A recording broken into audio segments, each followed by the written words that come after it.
Brought you by Meghdoot Madhushunya. थक गए? हाँ, मुझे डायबिटीज है। ये लो मेघदूत मधुशून्य, एनर्जेटिक रखता है। अरे वाह। मेघदूत मधुशून्य खाओ, फिट एंड फाइन हेल्थ बनाओ। शर्म के मारे उनकी आंखें डूब जाती होंगी। इस सदन को यह जानना चाहिए कि दिल्ली को राज्य बनाने के संदर्भ में पंडित जवाहरलाल नेहरू का स्टैंड क्या था। 1100 करोड़ खर्च करने वाली ये सरकार दिल्ली के यातायात पर 700 करोड़ रुपए तक नहीं खर्च कर पाई। अध्यक्ष महोदय, इन्होंने इस प्रकार से दिल्ली के लोगों को धोखा दिया तो किया क्या कि उपलब्धियों को बताने के लिए एक एक चौराहे पे 4-4 आदमी, उनको तनख्वाह दी जाती है 20,000, लेकिन चेक से दिया जाता है 4,000। ये 16,000 रुपया ये लोग उसको कहां से पैसा ला के देते हैं। मोहल्ला क्लिनिक देखने गए थे, देखने के बाद उन्होंने एक ट्वीट किया। वो ट्वीट आज भी उस मंत्री के ट्विटर हैंडल पर मौजूद है। और क्या लिखा उन्होंने? Visited a mohalla clinic in Delhi with hardly any people there. एक आदमी भी वहां नहीं था। Our clinic in Karnataka. Doctor Radha Mohan Das Agrawal. माननीय उपसभापति महोदय, मैं दिल्ली राजधानी राष्ट्रीय राज्य क्षेत्र शासन संशोधन विधेयक 2023 के समर्थन में बोलने खड़ा हुआ। महोदय, इस दुनिया में 3 तरह के लोग होते हैं। एक वो जो कोई भी परिस्थिति हो सत्य बोलते हैं, सत्यवादी हरिश्चंद्र। एक वो जो हमेशा सत्य बोलते हैं, कभी कभी मजबूरी में असत्य बोलते हैं, नरोवा हस्ती, धर्मराज युधिष्ठिर। एक सामान्य नागरिक होते हैं जो मजबूरी में सत्य भी बोलते हैं, कभी कभी असत्य भी बोलते हैं। 2013 के बाद इस देश के राजनीतिक परिवेश में एक नया प्राणी उदय हुआ है, जो गीता पर शपथ लेकर कहता है कि मैं झूठ बोलता हूं, झूठा ही बोलूंगा और झूठा ही बोलता रहूंगा, मैं उसका नाम नहीं लूंगा। अध्यक्ष महोदय, 2014 में जब यह पार्टी सरकार में आई थी तो दिल्ली के व्यापारियों ने बड़े समर्पण भाव से इसका समर्थन किया था। दिल्ली के व्यापारियों के साथ इन्होंने एक बैठक की। बैठक में दिल्ली के व्यापारियों को कुछ सपने दिखाए। क्या थे वो सपने? हम ready to use and shift market बनाएंगे। 2014 एक भी मार्केट नहीं बना। उन्होंने कहा कि हम दिल्ली के सारे बाजारों को मॉडल बाजार बना देंगे। एक भी बाजार मॉडल नहीं बना। उन्होंने कहा कि हम दिल्ली के बाजारों को, चूंकि लोडिंग और अनलोडिंग नहीं होती है, हम रिलोकेट करेंगे। एक भी बाजार रिलोकेट नहीं हुआ। उन्होंने कहा कि हम दिल्ली में बिजली का बिल कम करेंगे। सच्चाई यह है कि कमर्शियल का बिल दिल्ली में सारे अधिभार को छोड़ करके सबसे अधिक है, पूरे देश में सबसे अधिक है। 9 रुपए से लेकर के 14 रुपए तक का बिल देना पड़ता है। इन्होंने कहा हम दिल्ली में आएंगे तो दिल्ली का विकास कराएंगे। 9 साल के इतिहास में अगर नितिन गडकरी न होते तो इन्होंने एक भी फ्लाईओवर दिल्ली में नहीं बनवाया है। इन्होंने दिल्ली के व्यापारियों से कहा 10 मिनट की बारिश में आपके यहाँ पानी लगता है, हम इसका इलाज कर देंगे। आज की स्थिति यह है कि 10 मिनट तो दूर, 2 मिनट भी पानी बरस जाए तो पुरानी दिल्ली पानी में डूब जाती है। इन्होंने कहा कि हम आपके हाउस टैक्स को, चुप रहो, इन्होंने कहा कि हम हाउस टैक्स को कम करेंगे। सच्चाई क्या किया इन्होंने? कमर्शियल टैक्स को 3 गुना किया। और उपसभापति महोदय, यह अकेला राज्य है जहां व्यापारी कमर्शियल टैक्स भी देता है और अपने दुकान के सामने का कूड़ा उठाने के लिए 500 रुपए से लेकर के 5,000 रुपए तक का शुल्क भी अदा करता है। इन्होंने वादा किया था कि हम झोपड़ी झुग्गी वालों को पक्का मकान बना के देंगे। सच क्या है? भारत सरकार ने करोल बाग में 8,000 मकान बनाए और शिफ्ट किया। जब इनको मालूम हो गया कि झोपड़ी झुग्गे वाले इस पक्के मकानों में चले जाएंगे तो हम इनका शोषण करके इनका वोट नहीं ले पाएंगे, तब से लेकर आज तक इन्होंने भारत सरकार को दिल्ली में झोपड़ी झुग्गी के पक्के मकानों बनाने के लिए एनओसी तक नहीं दिया। अध्यक्ष महोदय, इन्होंने वादा किया था कि हम दिल्ली के 351 सड़कों को रेजिडेंशियल की जगह पर कमर्शियल परमिशन देंगे। सच यह है कि आज 9 साल हो गया, एक भी सड़क को इन्होंने रेजिडेंशियल से कमर्शियल में बदलने का काम नहीं किया। जब अभी चुनाव हो रहा था एमसीडी का, एक मुख्यमंत्री गाजीपुर के पहाड़ पर जाता है, कुतुब मीनार की ऊंचाई पर चढ़ता है, कहता है दिल्ली कूड़े से डूबी हुई है, एमसीडी हमको दे दो, हम दिल्ली से कूड़ा खत्म कर देंगे। और सच्चाई क्या है? बजट में व्यवस्था करने के बाद कितनी क्रूर है यह दिल्ली सरकार। इसने अपने ही एमसीडी के लोगों से कहा हमने बजट में व्यवस्था की होगी, लेकिन जो व्यवस्था 850 रुपए करोड़ की कूड़े को हटाने के लिए की है वो हम तुमको नहीं देंगे। अपने ही सरकार को इन्होंने पैसा नहीं दिया। अध्यक्ष महोदय, इन्होंने कहा था कि दिल्ली में व्यापारिक विस्तार करने के लिए हम झोपड़ी और हम ट्रेड फेयर लगाने का काम करेंगे। दिल्ली के व्यापारी आज भी इंतजार कर रहे हैं कि दिल्ली में कोई ट्रेड फेयर लगाने का काम ये लोग कर सकें। इन्होंने कहा था कि हम दिल्ली की यातायात व्यवस्था को बेहतर करने के लिए रैपिड रेल ट्रांजिट सिस्टम लाएंगे। 700 करोड़ रुपया खर्च करना था। अभी सुप्रीम कोर्ट ने कहा विज्ञापन पर 1100 करोड़ खर्च करने वाली ये सरकार दिल्ली के यातायात पर 700 करोड़ रुपए तक नहीं खर्च कर पाई। अध्यक्ष महोदय, इन्होंने इस प्रकार से दिल्ली के लोगों को धोखा दिया तो किया क्या? मैं बैठा था कोपू की बैठक में, अमर पटनायक जी हमारे मेंबर थे। उन्होंने कहा जल्दी जाइए, दिल्ली डूब रही है, पानी लग गया। मैं उठ करके भागा, मैं वेस्टर्न कोर्ट में रहता हूं, वहां पहुंचा। वेस्टर्न कोर्ट में पीने के लिए पानी नहीं था। मैंने पूछा ऐसा क्यों? बोला वजीरपुर सेंटर डूब गया, इसलिए पूरे दिल्ली को पीने का पानी नहीं मिलेगा। कैसी शर्मनाक स्थिति पैदा कर दी।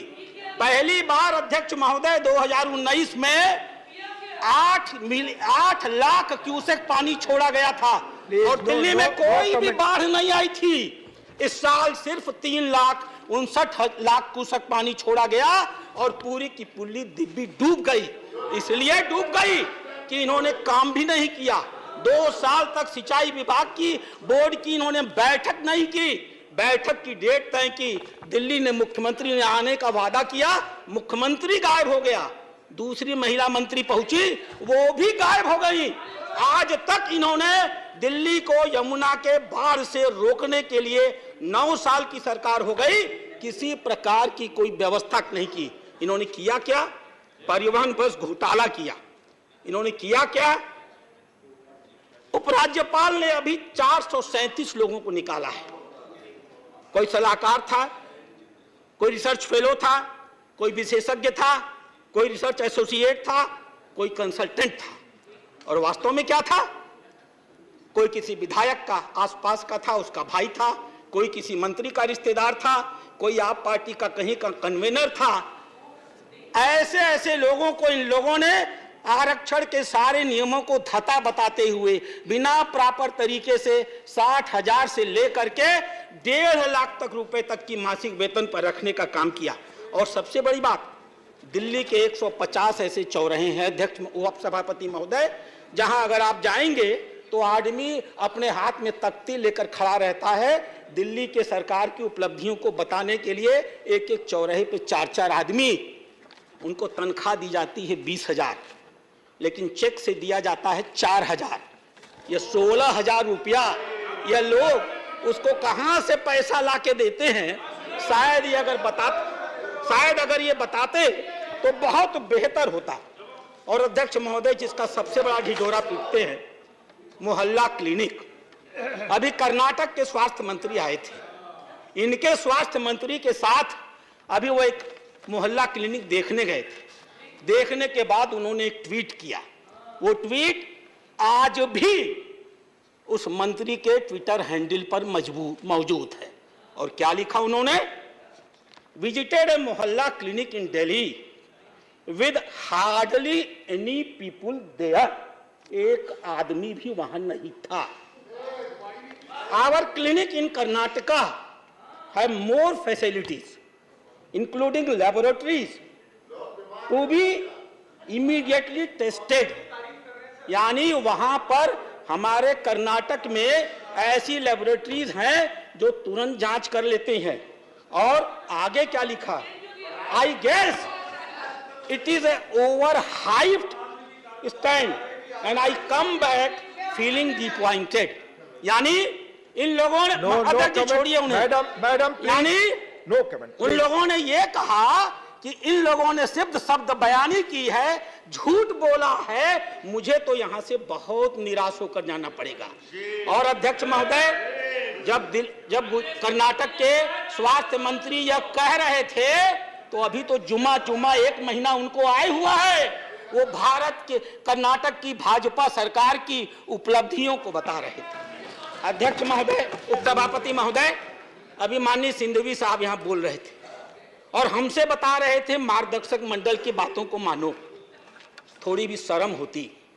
आज अगर ऊपर कहीं सचमुच पंडित जवाहरलाल नेहरू जी बात सुनते होंगे तो शर्म के मारे उनकी आंखें डूब जाती होंगी। इस सदन को यह जानना चाहिए कि दिल्ली को राज्य बनाने के संदर्भ में पंडित जवाहरलाल नेहरू का स्टैंड क्या था। अभी तिरुचि शिवा साहब चले गए, डॉक्टर भीमराव अंबेडकर की चर्चा कर रहे थे। इस सदन को जानना चाहिए कि दिल्ली को राज्य बनाने में डॉक्टर भीमराव अंबेडकर का क्या स्टैंड था।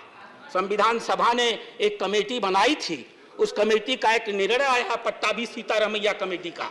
नेहरू जी इतने नाराज हो गए कि उन्होंने संविधान सभा की बैठक में जाकर कहा, अरे ये क्या बना के लाए हो, 2 साल में दुनिया बदल गई, दिल्ली की आधी से 3/4 संपत्ति भारत सरकार की होती है, हम दिल्ली को अलग राज्य का दर्जा कैसे दे सकते हैं। ये नेहरू जी की बात कह रहा हूं, अगर किसी सदस्य के अंदर हैसियत होगा तो मैं नाम लेकर कह रहा हूं, चुनौती देने के लिए वो खड़ा हो जाएगा। डॉक्टर अंबेडकर की बात इन्होंने कहा, अंबेडकर ने कहा, so far as Delhi is concerned, it is better to us that as a capital of India it can hardly be placed under the local administration. अर्थात जहां तक राजधानी का सवाल है, दिल्ली को स्थानीय प्रशासन के हाथ में कतई नहीं दिया जा सकता। यूएस कांग्रेस का पूरा नियंत्रण यूएस की राजधानी वाशिंगटन पर होता है, इंग्लैंड का, ऑस्ट्रेलिया का पूरा नियंत्रण कैनबेरा के ऊपर होता है। इस बात का कोई आधार नहीं है कि पूरी दुनिया में जहां कहीं भी देश की राजधानी में कोई शहर हो, उसे सीधे सीधे देश की राजधानी के नियंत्रण में रखा जाए। और अध्यक्ष महोदय, हुआ क्या, 1952 में सरकार बनी थी, चौधरी ब्रह्म प्रकाश पहली बार मंत्री बने थे और उसके बाद गुरमुख निहाल सिंह जी आए थे। कितने दिन वो रह पाए। नेहरू जी जानते थे जो हो गया है बहुत गलत हो गया है। उन्होंने स्टेट ऑर्गेनाइजेशन कमेटी बनाई फजल अली की, उस कमेटी ने अपनी रिपोर्ट दिया, बड़ी लंबी लंबी रिपोर्ट सिंघवी जी पढ़ रहे थे। एक छोटी सी रिपोर्ट मैं भी पढ़ देता हूं, जो स्टेट रीऑर्गेनाइजेशन कमेटी की मीटिंग में इस कमेटी ने दिल्ली के बारे में कहा। In France for example there is a greater degree of central control over Paris than over other municipalities. In England, the police administration of the metropolitan area are directly under the control of Home Secretary, who does not exercise similar power in respect of other municipal area. Apart from the regions which are peculiar to each country or city, there are some general considerations necessitating special arrangement in respect of national capital. Capital cities possess or come to possess some degree of political and social predominance. They are seat of national government. They are seat of national government. Any constitutional division of the power, if it is applicable to the unit functioning in the seats of national government, it is bound to give rise to embarrassing situation. और 1956 की इस report को आने के बाद हम आभारी होंगे इस देश के प्रधानमंत्री का, चाहे जो भी नाम, उन्होंने अपनी ही पार्टी के मुख्यमंत्री को हटा दिया, दिल्ली की विधानसभा को भंग कर दिया और दिल्ली को पुनः यूनियन टेरिटरी बना दिया। अध्यक्ष महोदय, चर्चा हो रही थी 1991 के विधेयक की। क्या है यह विधेयक? मेरे हाथ में वो कागज है। जिन बातों की चर्चा माननीय विजय साई रेड्डी जी ने की, मैं उनको दोहराऊंगा नहीं। धारा 3 सब क्लास 3 के ABC को मैं तीसरे पर आता हूं, जिसकी चर्चा सिंघवी साहब ने की थी, यहां नहीं। वो कह रहे थे कि parliament may by law make provision for giving effect to और supplementing the provision contained in the foregoing clauses and for all matter incidental or consequential thereof. अध्यक्ष महोदय, अध्यक्ष महोदय, सभापति महोदय, वास्तव में ये जो विधेयक आया है वह दिल्ली के निवर्तमान विधेयक को सप्लीमेंट करने के लिए आया है। क्या प्राविधान है?